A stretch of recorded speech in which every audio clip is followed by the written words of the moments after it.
Doctores, vamos a hacer el capítulo que respecta a patología quirúrgica de ano, el recto y la pared abdominal.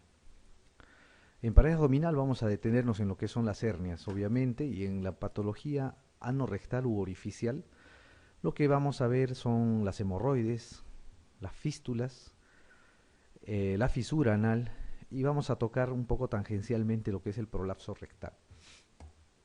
Bien, para empezar el tema de patología no rectal, tenemos que ver un recuerdo anatómico, tal vez algo grosero, pero es para que nos ubiquemos.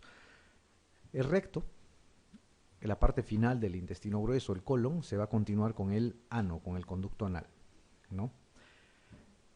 La línea o el límite que nos va a interesar a nosotros va a estar dado por las columnas de Morgani y las criptas anales, ¿no? Que son estas prominencias y estas hendiduras, a lo cual le llaman la línea pectínea. La línea pectínea es lo que va a servir, digamos, de límite para incluso la clasificación de las hernias. Debajo de la línea pectínea va a estar el epitelio anal y más abajo la línea anocutánea, ¿no? La eh, digamos, división, el límite entre la piel y el epitelio anal.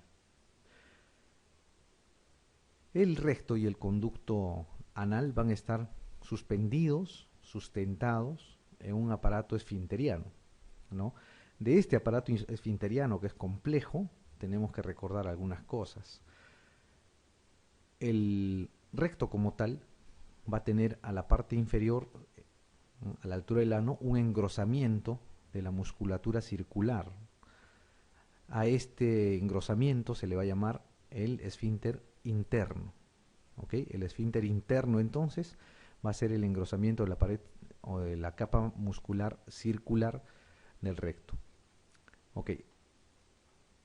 Después, yendo de la profundidad a la superficie, vamos a tener a esa misma altura el esfínter externo. El esfínter externo va a tener varios fascículos, un fascículo superficial o subcutáneo, ¿no? Un fascículo intermedio, superficial externo para algunos, y un fascículo profundo. ¿Ok? Entonces, el músculo esfínter externo va a tener 3 fascículos. ¿Qué es lo que debemos recordar nosotros? Que existe un intersticio entre el esfínter externo y el esfínter interno. ¿Ok?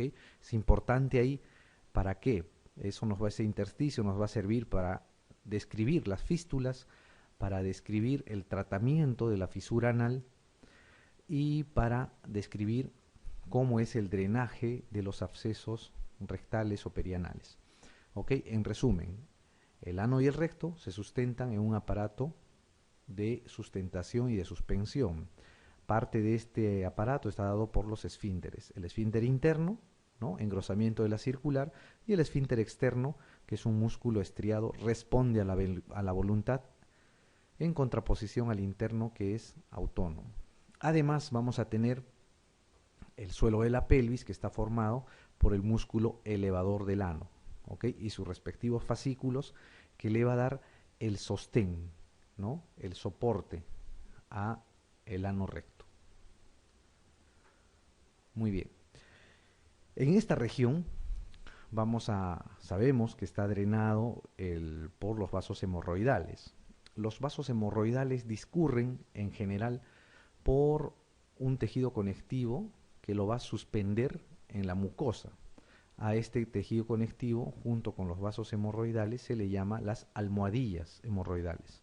Estas almohadillas hemorroidales, por muchos motivos, incluidos predisposición genética, disminución de la firmeza de la unión de estas almohadillas, aumento de la presión dentro del ano y del recto, estreñimiento crónico, traumatismos, etc., van a perder su firmeza hacia la mucosa y por ende van a empezar a prolapsar. El prolapso de estos vasos, junto con estas almohadillas, van a producir lo que se llama las hemorroides. ¿Ok? Entonces, dentro de las hemorroides vamos a encontrar siempre un vaso hemorroidal. Acá tenemos un esquema. Ok. Tenemos acá la línea pectínea, ¿no? Que les dije que nos servía para hacer la división entre hemorroides interna y externa. Lo que está por encima de la línea pectínea van a ser las almohadillas o los paquetes hemorroidales internos. Lo que está por debajo va a ser los paquetes hemorroidales o hemorroides externas. Las hemorroides internas o las almohadillas hemorroidales internas en algún momento pueden prolapsar fuera del canal anal, como en este caso, en el lado izquierdo, y protruir por el orificio anal hacia afuera, ¿no? A eso se llama un prolapso de una hemorroides interna. La almohadilla hemorroidal puede solamente protruir hacia la mucosa, puede prolapsar sin necesidad de salir por el ano, puede salir por el ano y necesitar que uno lo reduzca espontáneamente, que lo reduzca manualmente, o puede quedar prolapsado totalmente, ¿no? Vamos a ver, a eso se llama la clasificación de las hemorroides. Pero ¿qué cosa deben recordar ustedes? Que la división entre los paquetes hemorroidales internos y externos está dado por la línea pectínea, ¿ok? Por la línea pectínea. Además que deben recordar que los paquetes hemorroidales o las almohadillas hemorroidales internas pueden protruir hacia afuera del conducto o del orificio anal. Esta es la clasificación de las hemorroides. Se divide en 4 grados. Es importante que conozcan la clasificación de las hemorroides porque más del 90% de las veces que han preguntado de hemorroides han preguntado sobre la clasificación. ¿Por qué? Porque en base a la clasificación se va a plantear el tratamiento quirúrgico. La clasificación de las hemorroides se basa en la clasificación de las hemorroides internas. Ojo, ¿ok? En general se habla de clasificación de la enfermedad hemorroidal, pero en realidad lo que se habla es de las hemorroides internas. ¿Por qué? Porque las hemorroides externas siempre están a la vista. Ahí el paciente no tiene que pujar, no tiene que esperar defecar para que protruyan, siempre están ahí porque están debajo de la línea pectínea. En cambio, la clasificación de las hemorroides internas o hemorroides en general, que también así se le conoce, se va a dar en 4 grados. En el grado 1, la hemorroide se localiza en el tejido submucoso sobre la línea dentada, o sea, por encima de la línea pectínea. ¿Cuál es la complicación de las hemorroides de grado 1? Lo que más puede pasar ahí es sangrado. ¿Ok? Sangrado. No duelen, no se trombosan generalmente, más lo que se va a presentar es el sangrado. En el grado 2, lo que va a pasar es, al realizar la maniobra de Valsalva o al defecar, van a protruir fuera del conducto anal o hasta el canal anal, pero después de cesar el esfuerzo, se va a reducir espontáneamente. Pueden sangrar también, pueden producir un poco de molestias, una sensación de bulto en el ano cuando defeca el paciente, pero en general el primer y segundo grado, ojo acá, el tratamiento es médico, ¿ok? El manejo es médico, no es quirúrgico. Incluso si está sangrando, por lo general lo que se hace es una ligadura con banda, no necesita ser intervenido, o sea, realizársele una operación a estos pacientes. En el grado 3, las hemorroides salen al defecar y no se van a reintroducir espontáneamente, sino el paciente o una tercera persona tiene que reintroducir la hemorroides a su lugar. Y en el 4 grado las hemorroides están totalmente prolapsadas y nunca se van a reducir. Las de tercer y 4 grado, el tratamiento es quirúrgico, ¿ok? Siempre se da la cirugía. Por eso es importante que conozcan la clasificación. Grado 1 y 2 es el tratamiento médico. Grado 3 y 4, el tratamiento es quirúrgico. Esta es una imagen, por ejemplo, de un prolapso hemorroidal de grado 4, ¿ok? Con inflamación, ¿no? En crisis aguda ponen ahí. ¿Qué otra cosa? ¿Para qué nos sirve esta lámina también? Nos sirve para ver la hemorroides en corona, así se llama. Hemorroides en corona se llama cuando los paquetes hemorroidales están en todo alrededor del ano. Muchas veces existe un solo paquete o dos que están uno frente al otro, uno al lado del otro, y el resto de la circunferencia anal está libre de enfermedad. Pero en algunos casos, como en este, toda la circunferencia anal está tomada. Cuando toda la circunferencia anal está tomada, entonces se habla de una hemorroides en corona, ¿ok? En corona. ¿Y por qué es importante esto? Vamos a ver para qué, para qué es útil este dato en una pregunta que vamos a hacer más adelante. Muy bien, la primera pregunta dice, se denomina hemorroides de grado 3. ¿Cuándo? ¿Qué cosa? Requieren reducción manual, prolapsan y se reducen espontáneamente, cuando no prolapsan, cuando prolapsan y solo se reducen instrumentalmente, o cuando sangran aún sin prolapso. La A, ¿no es cierto? Cuando requieren reducción manual. Ok. La de grado 1, ¿cuál serán?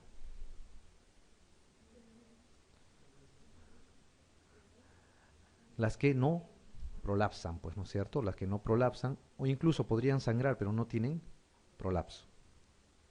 Ok. Esto de prolapsan y solo se reducen instrumentalmente no es de grado 3, ¿no es cierto? Si es que diría acá, prolapsan y se pueden reducir instrumentalmente, podría ser de grado 3, pero la palabra solo implica que solamente con instrumentos se puede reducir y no en forma manual, ¿ok? Por eso esto no es la respuesta, ojo. Muy bien, la segunda pregunta dice, el tratamiento de elección en las hemorroides externas trombosadas es dieta rica en fibra, ablación quirúrgica, baños de asiento, ligadura con bandas de caucho o reducción manual. ¿Qué es una hemorroides externa trombosada, no? Así como hay hemorroides internas, hemos visto la clasificación, las hemorroides externas están por debajo de la línea pectínea. Por alguna razón, estreñimiento, traumatismos, esfuerzos intensos, el parto, por ejemplo, las hemorroides externas, los paquetes hemorroidales externos, se coagulan y se forma un coágulo dentro de la vena. Esto produce inflamación y eso, a manera de trombo, empieza a crecer y producir un coágulo más grande. A eso se llama hemorroides externas trombosadas. Duele, duele mucho, molesta y puede haber un sangrado incluso medio oscuro, ¿no? Por trasudado del coágulo que hay en esas hemorroides. Entonces, nos están preguntando cuál es el tratamiento de estas hemorroides externas trombosadas. ¿Qué se debe hacer? ¿Qué harían? Se drena, ¿no es cierto? ¿Qué se hace? Se hace una incisión previa puesta de anestesia local y se extrae el coágulo. Extrayendo el coágulo, las molestias van a disminuir. Es un procedimiento ambulatorio, se puede hacer en el tópico o el consultorio, no amerita hospitalización. Se saca el coágulo, por ende, la vena después se va a colapsar y el dolor va a calmar, porque lo que duele es la tensión que produce el coágulo. Entonces, ¿cuál sería la respuesta acá? La ablación quirúrgica, ¿no es cierto? La ablación quirúrgica. ¿Qué otra cosa vamos a sacarle de utilidad a esta pregunta? La alternativa D dice ligadura con bandas de caucho. La ligadura con banda de caucho o la ligadura con banda en realidad está contraindicada en hemorroides externas, solo se hace en hemorroides internas. Ojo, ¿por qué? Si alguien hace una ligadura en hemorroides externas, va a coger va a ligar parte de la piel de esa zona. Y la piel de esa zona es muy sensible, entonces el dolor va a ser insoportable. Por eso no se hace ligadura con bandas de caucho en hemorroides externas. Muy bien, esta es una pregunta de residentado también. Dice, en un paciente joven eutrófico con paquetes hemorroidales de tipo 4 y otros de tipo 3, ¿cuál es el tratamiento de elección? Hemorroidectomía de todos los paquetes con la técnica de Milligan Morgan, hemorroidectomía de todos los paquetes con la técnica de Park, hemorroidectomía máximo de 3 paquetes, ligadura con banda de todos los paquetes, técnica de Barron o manejo médico. ¿Qué es lo que se hace en este paciente?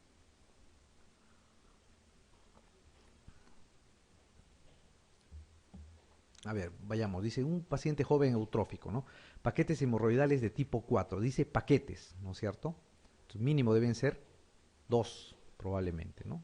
Y otros de tipo 3. Otros, dice, ¿no? Mínimo deben ser 2 también, ¿no? Si no son más. Entonces, por lo menos este paciente tiene 4 paquetes hemorroidales. Cuando se habla de más de 3 paquetes, se está hablando de un hemorroides del tipo la foto que les hemos mostrado al inicio, un hemorroides en corona, ¿ok? Y cuando hay hemorroides en corona, hay un dogma del cual uno no se puede salir. No se pueden sacar todos los paquetes. Si ustedes sacan todos los paquetes con cualquier técnica quirúrgica que usen, lo que van a producir es que esa zona o la circunferencia del ano, al quedar herida en toda su circunferencia, al cicatrizar, se cierre y haga estenosis. Y después van a tener que reoperar al paciente para hacerle dilataciones, o en algunos casos llegan a la colostomía incluso. Entonces, no se hace hemorroidectomía de todos los paquetes cuando es una hemorroides en corona. ¿Ok? Sabiendo eso, ¿cuál creen que sea la respuesta acá? La C, ¿no es cierto? La hemorroidectomía de máximo 3 paquetes. ¿Ok? Máximo 3 paquetes. No se puede hacer más. ¿Por qué solo 3 paquetes y los 3 más grandes? Porque se debe dejar puentes de piel sana o puentes de piel en la circunferencia anal para que ésta no se estenose. Entonces, este paciente probablemente va a tener 2 o 3 cirugías. ¿Ok? Se sacan los más grandes, se espera que cicatrice. Luego que ha cicatrizado la piel y se ha probado, se ha comprobado que no existe estenosis, se hace la segunda cirugía. ¿Ok? No importa la técnica quirúrgica que use, ¿ok? Es lo de menos. No se hace más de 3 paquetes en las hemorroides en corona. Muy bien, la pregunta 4 dice: el tercer grado de hemorroides internas se caracteriza por, también ha sido una pregunta de examen de residentado, prolapso con reducción espontánea, hemorroides sin prolapso, prolapso que requieren reducción digital, prolapso que no se puede reducir o prolapso y estrangulamiento. ¿Cuál era? La C, ¿no es cierto? Prolapso que requiere reducción digital. ¿Ok? Muy bien. Siempre que preguntan de los grados, les van a preguntar el tercero o el cuarto, porque esa es la parte quirúrgica, a partir del tercer y del cuarto. Primero y segundo, no se olviden, es manejo médico nada más. Muy bien, la pregunta 5 dice: la actitud más correcta ante un paciente que presenta hemorroides desde hace unos 20 años, pero últimamente sangran, es inspeccionar el ano, confirmar la presencia de las mismas, y si son de grado 1 y 2, recomendar ligadura elástica. No dar importancia al problema y siempre que se confirme analíticamente que el sangrado es mínimo. Realizar inspección, tacto rectal y anoscopía para descartar otras causas de sangrado. Confirmar la presencia de hemorroides e indicar la realización de recto, colonoscopía y o enema opaco. Indicar hemorroidectomía si son de grado 3 y grado 4. ¿Cuál es ahí la respuesta?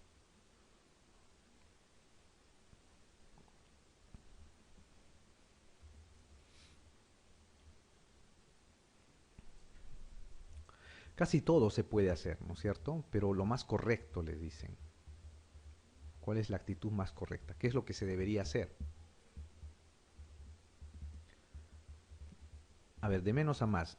No dar importancia al problema siempre que se confirme analíticamente que el sangrado es mínimo, eso no se hace, ¿no es cierto? Muy bien. ¿Qué otra? Inspeccionar, dice el ano, confirmar la presencia de las mismas y si son de grado 1 y 2, recomendar ligadura elástica. Ok, se podría hacer, ¿no? Pero antes de eso se tiene que hacer algo más, ¿no? Se tiene que hacer algo más. Porque es un paciente que hace 20 años tiene hemorroides, ¿no? 20 años con hemorroides y de pronto están sangrando. ¿Ok? Hay que confirmar algo más. La otra dice: realizar inspección, tacto rectal y anoscopía para descartar otras causas de sangrado. Ya, también es correcto. Se debe hacer inspección, se debe hacer un tacto, se debe hacer una anoscopía para descartar otras causas de sangrado. Ok. ¿Qué más? Indicar hemorroidectomía si son de grado 3 y grado 4. Bueno, también, ¿no? Si son de grado 3 y grado 4 se debe hacer hemorroidectomía. Pero lo más correcto es La D, confirmar la presencia de hemorroides e indicar la realización de recto, colonoscopía y o enema opaco para descartar otras causas de sangrado. Siempre que haya un paciente con hemorragia digestiva baja, así tenga hemorroides, se tiene que descartar que no haya una lesión asociada, ¿ok?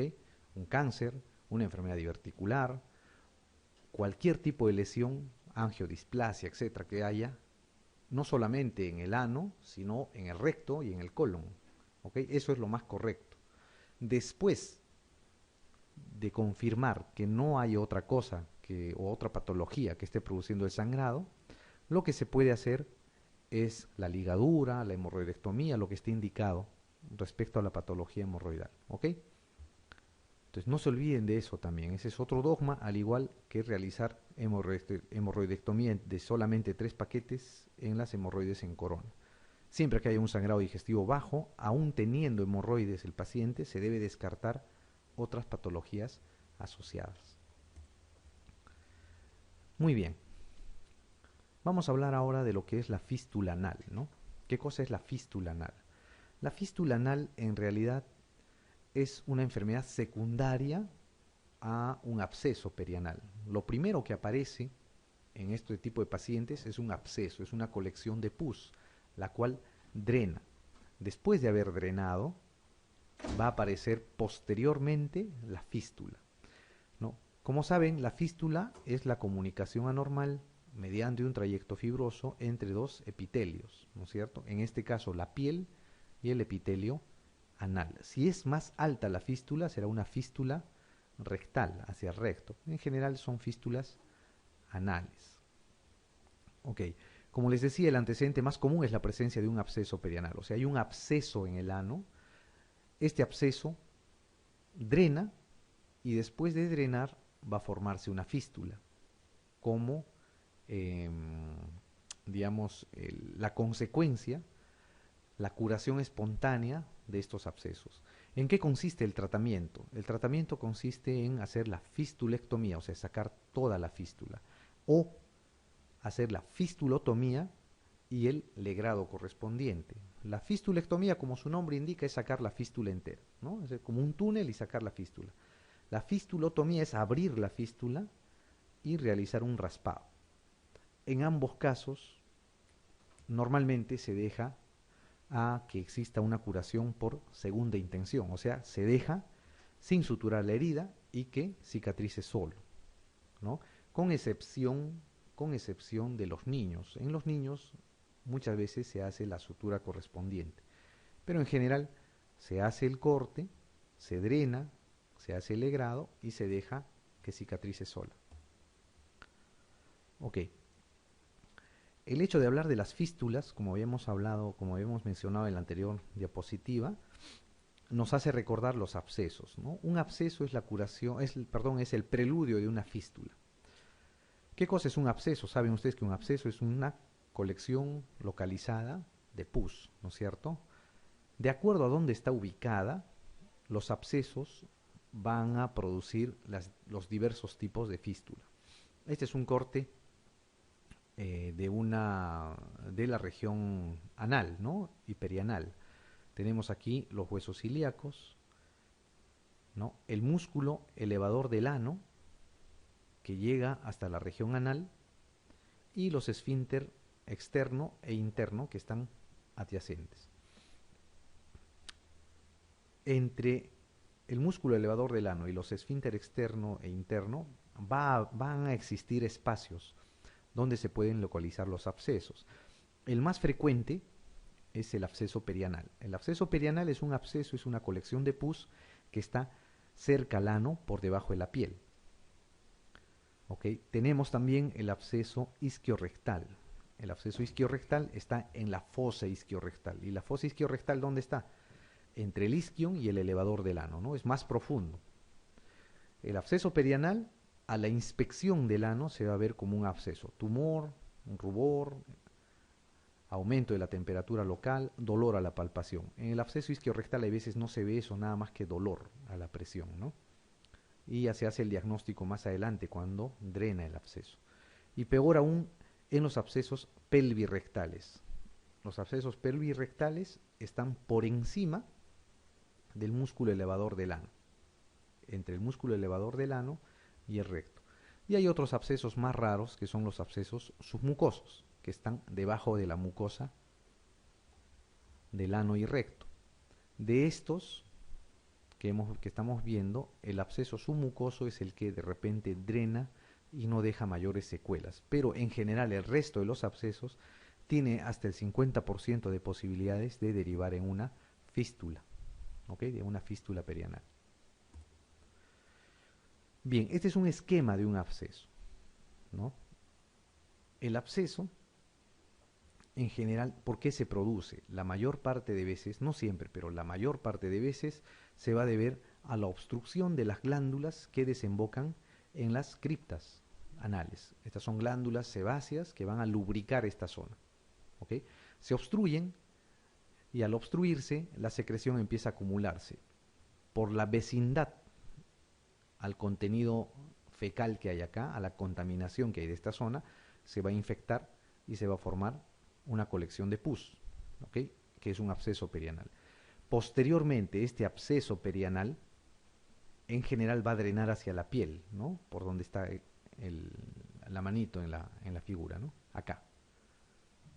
Entonces, al drenar, esta cavidad va a colapsarse, va a cerrarse. Pero ojo, va a quedar un orificio primario, ¿no? El cual se obstruyó inicialmente, que corresponde a la glándula, un conducto fibroso, que va a ser el residual, y un orificio secundario, el cual va a llegar a la piel. A eso se llama fístula, ¿ok? Y de acuerdo a dónde esté el absceso, la fístula va a ser más grande, va a ser más compleja y va a comprometer más tejidos, ¿ok? Entonces no se olviden, la fístula normalmente, en general, es la consecuencia de un absceso perianal o abscesos de otros tipos, pelvirrectales o isquiorrectales, pero con mayor frecuencia de un absceso perianal, ¿no? Después que se ha drenado el absceso, como les decía, va a quedar un orificio primario, un conducto y un orificio secundario. Muchas veces la fístula puede ser compleja, ¿no? Y se cataloga así porque tiene varios orificios primarios o varios orificios secundarios y por ende va a tener varios trayectos fistulosos. Entonces a eso se llama una fístula compleja, ¿ok? Porque va a tener varios trayectos y obviamente varios orificios, sean secundarios o primarios. Muy bien.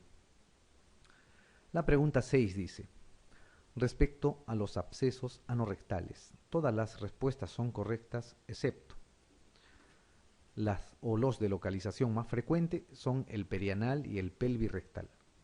Su tratamiento consiste en drenaje quirúrgico urgente. La complicación más temida es la gangrena de Fournier. No siempre se aprecian signos externos de inflamación. Pueden cursar con alteración del estado general y fiebre.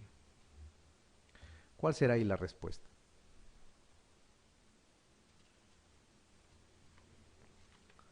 ¿Qué se hace con un absceso? ¿Cuál es el tratamiento de cualquier absceso? Drenar, ¿no es cierto? Esa debe ser correcta, ¿no es cierto? El tratamiento consiste en drenaje quirúrgico, ¿no? Urgente, bien.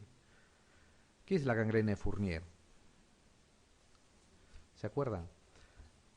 La gangrena de Fournier es la necrosis infecciosa de las fascias perianales, ¿no? De las fascias del perine, e incluso que puede llegar hasta la región glútea y a la región genital, ¿ok? Es una complicación potencialmente mortal, ¿no? La gangrena de Fournier es eso, ¿no? La fasciitis necrotizante de todas las fascias de la región perineal, incluyendo la región genital y a veces el glúteo incluso. Cuando es más avanzado, esta fasciitis necrotizante puede llegar al abdomen o al dorso. ¿Ok? Entonces la complicación más temida es la gangrena de Fournier, cierto, ¿no? Es la complicación más severa que hay. Puede cursar con alteración del estado general y fiebre, ¿no? Todo absceso puede producir eso, ¿no es cierto? Eso es cierto. La otra dice, no siempre se aprecian signos externos de inflamación. Lo habíamos dicho, ¿no es cierto? Cuando el absceso era pelvirrectal o cuando el absceso era isquiorrectal profundo, a veces por fuera no se ven signos de inflamación, más que dolor, hasta que se hace más superficial la infección. Los de localización más frecuentes son el perianal, eso es cierto, pero el pelvirrectal es el más raro. ¿Ok? Eso es falso. Entonces la A es la incorrecta. Bien. Como ya les había dicho, el absceso cura con fístulas. Las fístulas son comunicaciones entre el epitelio de la piel y el epitelio anal o rectal, ¿no es cierto? Habíamos hablado también que las fístulas hay un tipo de clasificación, ¿no?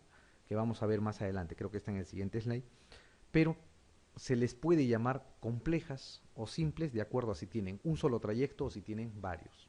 Existe una ley, ¿no? Una ley que se llama la ley de Gotzal. La ley de Gotzal le sirve para qué? Para presuponer, según la localización del orificio secundario, o sea, del orificio en la piel, cómo es la fístula, si es compleja o es simple. ¿Cómo se hace la ley de Gotzal? Se traza una línea horizontal, ¿no es cierto?, a la altura del eje central del ano, en posición de litotomía, o sea, por delante van a estar los genitales y hacia atrás la región sacra. Todo orificio secundario, o sea, todo orificio en piel que se encuentre por delante de esta línea, se asume que va a provenir de un orificio, de una fístula simple, va a tener un trayecto corto y recto. Y todo orificio que se presente por detrás de esta línea va a ser una fístula compleja, va a tener un trayecto en general curvilíneo y puede tener uno o más trayectos. ¿Ok? A eso se llama la ley de Gotzal. No se cumple en el 100%, pero ojo, en un alto porcentaje se da. ¿Qué otra cosa? En la nomenclatura de las fístulas se pone igual al paciente en litotomía o en genu pectoral y la parte anterior se va a dividir la región anal se va a dividir de acuerdo a el uso horario. ¿Okay? La región anterior va a ser las 12, la región posterior las 6, las 3 a la derecha, las 9 a la izquierda, ¿no? Y se va a hablar de acuerdo al orificio secundario. Cuando se habla de una fístula se dice, por ejemplo, ¿no? Se encuentra un orificio fistuloso a las 3, ¿no? A 5, 3, 4, 6 centímetros del orificio anal. ¿Ok? Y después se describe el orificio primario, el que está en la mucosa del ano. Muy bien, como les había dicho, la clasificación de las fístulas de acuerdo a la complejidad del trayecto se divide en simples y en complejas. Las simples, las que tienen un solo trayecto, las complejas son las que tienen múltiples trayectos. La otra clasificación, han preguntado en los exámenes de residencia y de las fístulas, además del tratamiento, lo que más preguntan es esto, es la clasificación que toma en cuenta los esfínteres del ano. Ok. La clasificación de las fístulas anales entonces se va a dividir en 4. La interesfinteriana o interesfintérica, la transesfinteriana, la supraesfinteriana y la extraesfinteriana. Digamos, la forma como están localizados, la dirección como van o que van a tomar las fístulas estas, derivan de los nombres. La interesfinteriana va a discurrir entre los dos esfínteres. ¿Okay? Entre el esfínter externo y el esfínter interno. Son las más frecuentes. Ojo con esto, son las más frecuentes. Han preguntado más de una vez cuáles son las fístulas más frecuentes, ¿no? La interesfintérica o interesfinteriana son las más frecuentes. Más de la mitad de las fístulas son de este tipo. ¿Por qué es más frecuente? Porque es la zona natural de drenaje. Es la zona, hay un espacio ahí entre los dos esfínteres, una zona de clivaje, una zona que no está, digamos, adherida totalmente y por ahí puede drenar la pus. Por ende, por ahí se forman las fístulas. La transesfinteriana va a ser aquella que va a discurrir a través de los esfínteres, o sea, va a atravesar los esfínteres. Y es la segunda en frecuencia. puede ser alta o baja según el compromiso del esfínter externo, que es el que manda. ¿Ok? Entonces, entre la interesfinteriana y la transesfinteriana van a llegar hasta más del 90% de las fístulas. ¿Ok? Son las más frecuentes. Mucho más raras son las supraesfinterianas, son las que están por encima de las esfínteres, y la extraesfintérica son aquellas que rodean totalmente al esfínter y no lo van a tomar. Ok, como les decía, también se pueden clasificar en simples y en complejas, según su relación con los esfínteres y según el número de trayectos que tengan.